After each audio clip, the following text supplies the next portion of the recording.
Hampir satu pekan ini lembaga pemasyarakatan berduka. Kebakaran hebat yang terjadi di lembaga pemasyarakatan kelas 1 Tangerang meninggalkan luka yang mendalam bagi keluarga warga binaan yang meninggal pada saat kejadian, serta keluarga besar lembaga pemasyarakatan.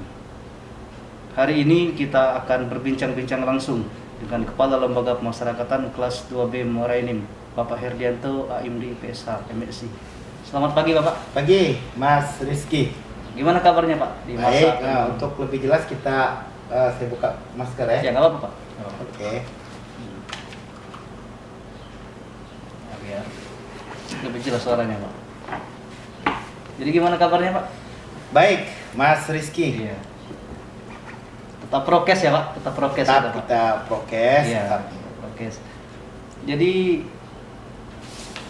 untuk yang pertama Pak, sebelum kita masuk ke pertanyaan-pertanyaan yang sedang panas terkait kebakaran di lapas kelas 1 Tangerang, boleh minta profil singkatnya sebentar Pak? Oke, profil singkat saya nama Herdianto. Ya. Untuk jabatan sekarang Kalapas kelas 2B Muara Enim. Istri nama Hesi Lisriana, kerja di Lapas kelas 2A Lubuk Linggau. Jadi sama-sama tugas lapas itu? Ya, kita sama-sama petugas pemasyarakatan Mas Rizky. Pemasyarakatan. Iya.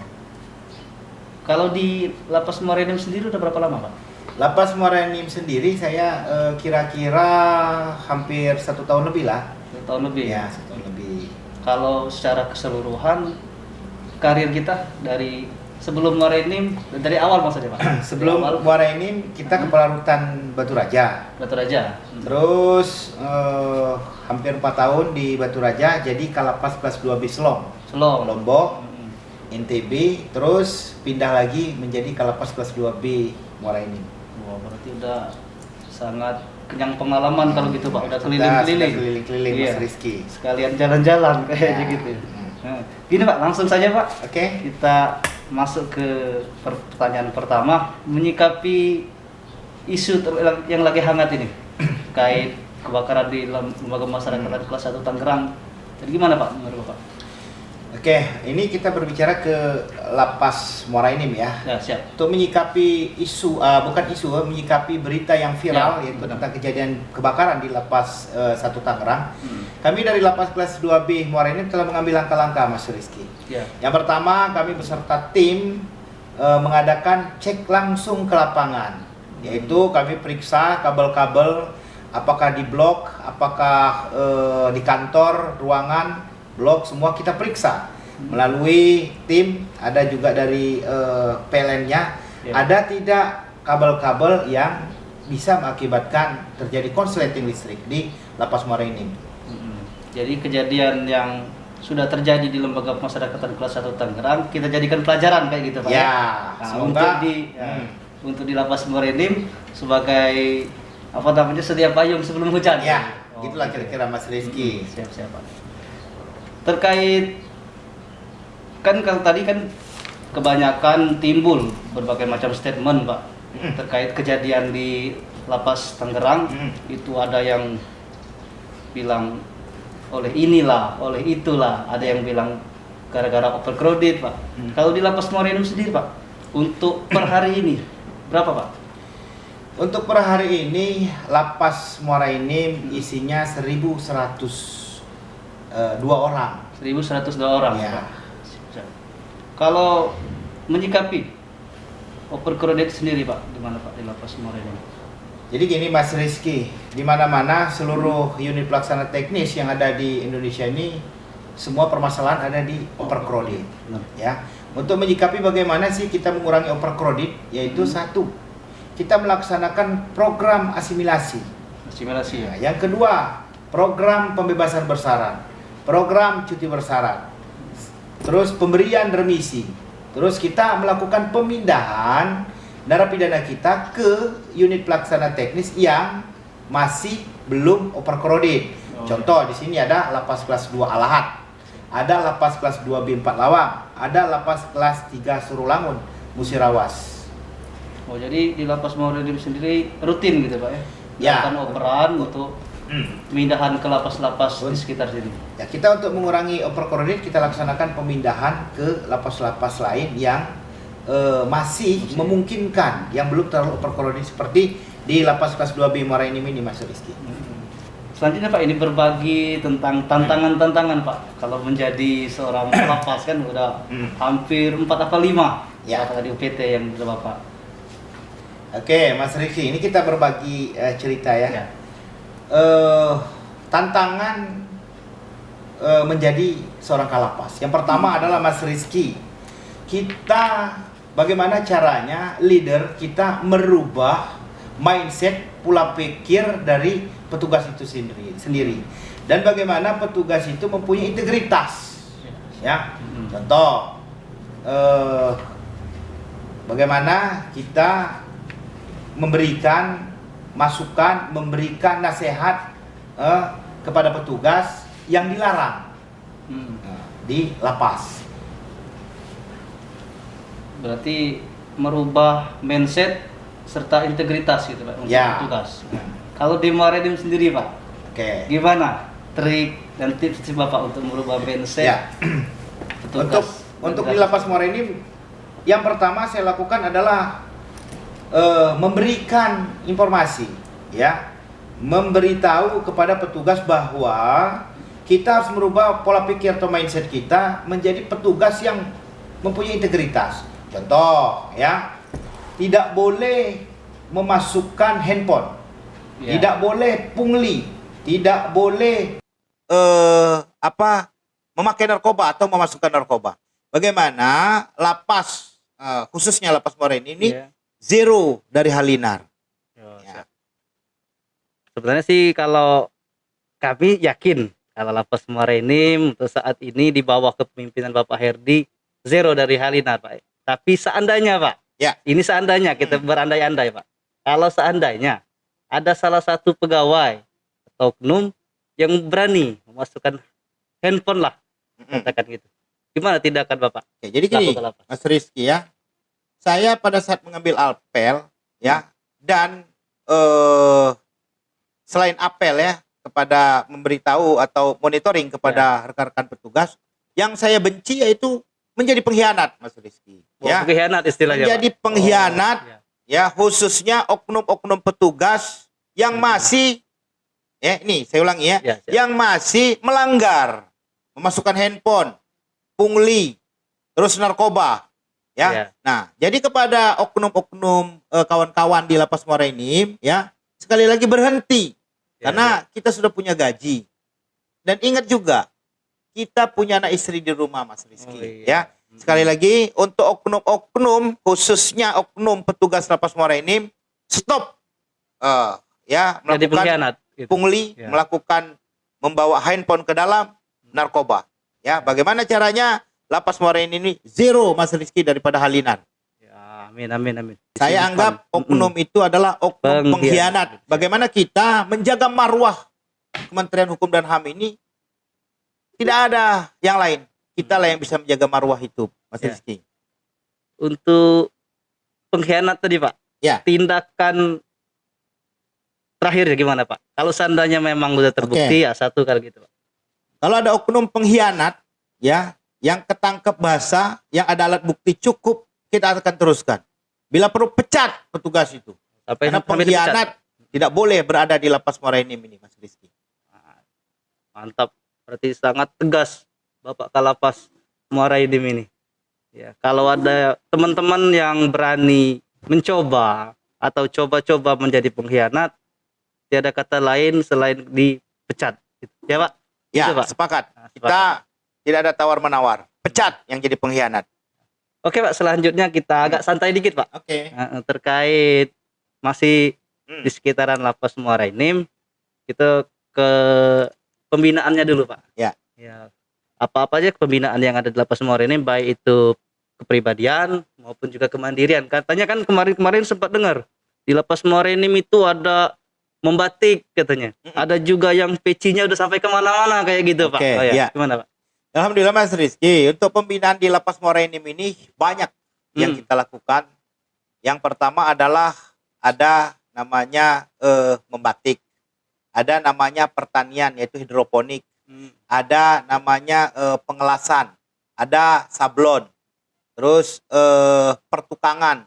Nah, jadi kemarin itu untuk kegiatan kita di bidang membatik ya.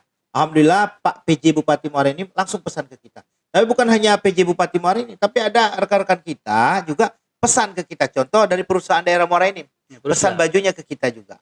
Terus hidroponik, kita bekerja sama juga dengan pihak ketiga, yaitu Fabian Hidroponik Muara Enim. Ya. Nah, kita jual ke dia seharga Rp15.000.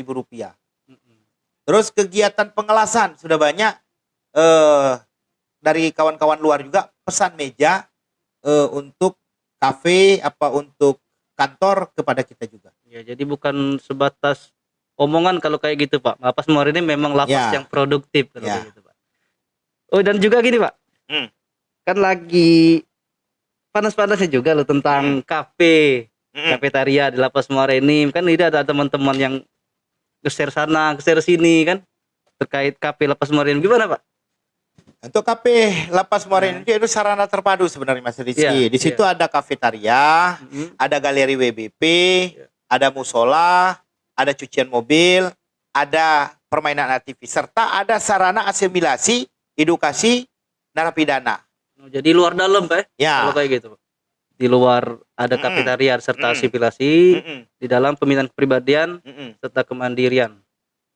Selanjutnya, Pak, bagaimana menyikapi, Pak? Ini kan ada pertanyaan-pertanyaan dan juga isu-isu negatif dari masyarakat terkait Lapas Muara Enim. Mungkin pungli lah atau inilah itulah. Gimana, Pak? Oke, ini kami dari Lapas Muara Enim ya untuk menyikapi isu-isu negatif atau informasi yang membuat citra negatif Lapas Muara Enim. Yang pertama kita ambil langkah ya, sepakat bahwa Lapas Muara Enim pengen berubah. Kita sepakat dulu ya, terutama kepada masyarakat. Sepakat bahwa kita betul-betul ingin transparan. Jangan sampai di Lapas Muara Enim ada pungli ya yang dilakukan oleh petugas. Ini kita satu kata yaitu sepakat ya. Yang kedua ya, kepada masyarakat juga mohon informasi itu yang real ya, biar kita bisa tanggapi, jangan melakukan penyebaran berita hoak ya. Ini kayak kemarin saya ambil contoh, ada beberapa Lapas Muara Enim dilaporkan membuat akun-akun fake, akun fake ya, menciderai berita informasi negatif terhadap Lapas Muara Enim ya.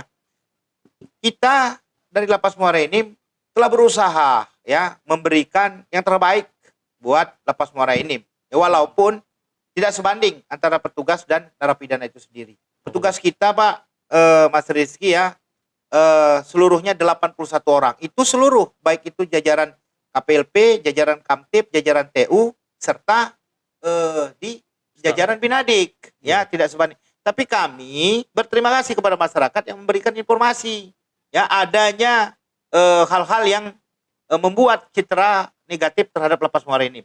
Dan kami juga dari Lapas Muara Enim telah memberikan informasi kepada masyarakat bila ada penyimpangan yang dilakukan di Lapas Muara Enim, silakan nih dicatat kepada masyarakat Muara Enim ataupun masyarakat luar di kontak telepon kita ya. Kontak aduan, Pak ya? Ya, nomor aduan kita 0818 066 71750. Nah, sekali lagi kami dari Lapas Muara Enim sepakat kepada masyarakat, kepada siapapun ya, tidak akan kami tutup-tutupi bila ada aduan tentang Lapas Muara Enim. Tapi kami mohon juga sehingga berita berimbang, Mas Rizky ya. Berimbang bagaimana tidak hoak berita itu. Lampirkan dong bukti-buktinya, ya kan? Jangan membuat akun fake, membuat laporan ya tidak jelas. Nah, itulah yang menyebabkan kami dari Lapas Muara Enim kecewa juga, ya kan? Bahwa ada banyaknya aduan yang tidak jelas. Padahal kalau ada aduan jelas, kita tanggapi, kita buka secara transparan dan segera ditindaklanjuti. Dan segera akan kami tindak. Ada oknum petugas yang menyimpang, kita lakukan hukuman disiplin. Ada warga binaan yang kita pindahkan. Jadi itu. Untuk sementara ini memang aduan itu ada, Pak, tapi akun fake gitu, Pak. Nah, kita aduan kemarin ada ya, membuat akun-akun fake ya. Nah, tapi tidak terbukti. Nah, tapi telah membuat citra negatif bagi kita. Oh iya iya. Ya, kita ambil contoh begini Mas Rizky ya di lapas. Kemarin ada keluarga WBP datang ke kita bahwa ditelepon oleh salah satu anaknya. Dia minta uang kepada si keluarga. Iya. Nah, terus kita panggil WBP-nya. Ya, alasannya minta uang, tafsir daripada keluarga WBP, ada pungli di lapas pada saat kita panggil. Ya, dia berbohong kepada keluarga bahwa dia begini rupanya supaya si keluarga ini memberikan uangnya untuk beli jajan di sini.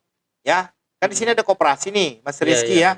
Mungkin dia kan kepengen juga tuh apa beli makanan ya di luar daripada yang telah diberikan oleh negara. Apa mereka pengen gorengan, apakah pengen mereka rokok, ya kan kita kan dijual di sini, ya kan. Rupanya mereka itu berbohong kepada keluarganya, ya, padahal itu untuk membeli belanja buat mereka, ya kan. Saya katakan lagi, ya, di Lapas Morenin tidak ada namanya pungutan-pungutan seperti itu. Kita ambil contoh, ya kan. Ada bahasa-bahasa di masyarakat luar itu ada namanya uang pengamanan, uang cuci, nggak ada. Jadi gini, bila ada warga binaan kita, ya, yang dia tidak pernah dikunjungi oleh keluarga, terus dia, ya, mencucikan baju warga binaan itu. Nah, ya, mencucikan dan warga binaan itu diberi uang oleh internal mereka sendiri. Nah, jadi yang punya keluarga mungkin dia telepon tuh ke keluarganya Mas Rizky.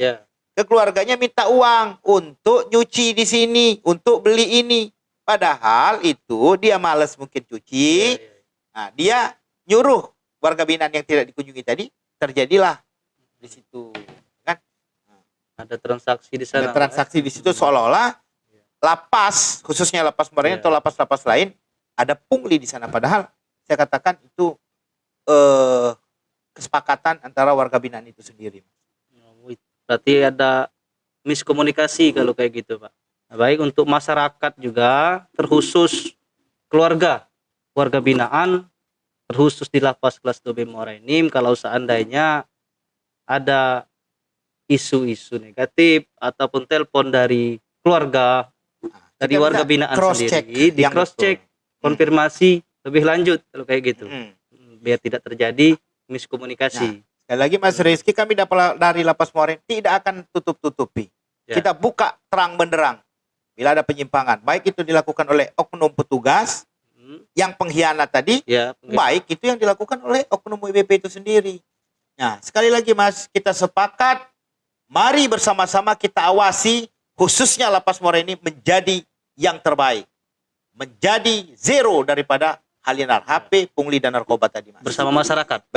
Bersama-sama kita, tidak hanya petugas tapi bersama-sama kalangan, baik itu masyarakat, tokoh agama, semua. Mari bantu kami untuk memperbaiki citra Lapas Morenin khususnya menjadi yang lebih baik. Amin amin. Oke Bapak, terakhir untuk closing statementnya Pak dari Bapak. Oke, yang pertama Mas Rizky, mari saya berpesan kepada kawan-kawan petugas, khususnya petugas Lapas Morenin, mari jadikan Lapas Morenin zero daripada halinar HP, pungli dan narkoba. Khususnya untuk oknum-oknum yang masih menjadi pengkhianat, mulai detik sekarang stop menjadi pengkhianat. Jadikan Lapas Morenin ini menjadi lapas yang mempunyai integritas. Mungkin itu saja, Mas. Oke, Bapak Herdianto, mungkin itu saja Pak untuk kesempatan kali ini di podcast perdana yang eksklusif dari Lapas Kelas 2B Morenin. Terima kasih atas waktu dan kesempatan. Lanim juara, jujur, unggul, berkarya, Lapas bersuara.